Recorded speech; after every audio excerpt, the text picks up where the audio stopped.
Hello, this is my video for the OOP Week 8 calculator code.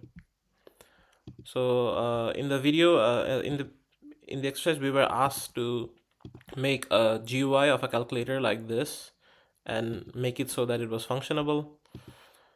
So I use the naming schemes of the PDF that were recommended below. So I call the first input number text field the text first num, and the second field the text second num, and the buttons were named likewise: button plus, button minus, button multiply, and then button divide, and finally outputted them to the text view, which is named text result. And this activity main.xml were connected with the main activity.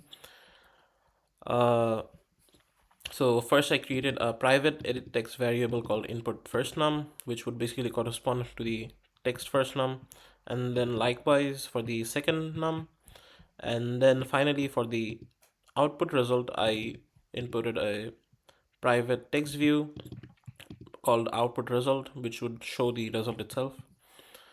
And then on create I basically connected them by the ID to each other, and then for the actual functions themselves I made the add function and then imported the button itself, which it would be connected to, and then converted the input of the first num by getting the text, converting it to string, and then storing it to a string variable, and then converted each number to an integer individually, and then found the result by using the operation, and then I just outputted the result to the GUI using the set text string.value of result.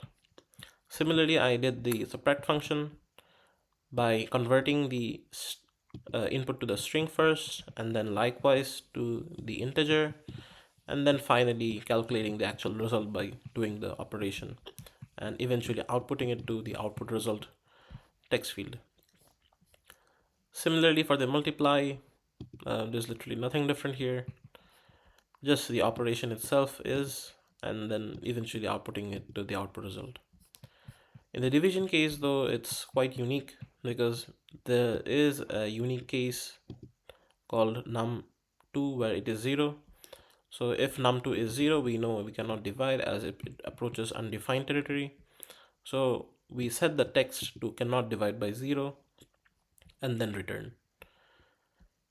And eventually we output the result itself. So all these methods were connected to the buttons using the on-click operation. So you see on the button plus has the on-click function of add, and the minus has an on-click button subtract.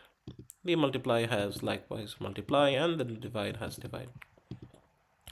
So let's see a bit of functionality. So we'll add 10 and then 5. If we add, it comes out to be 15.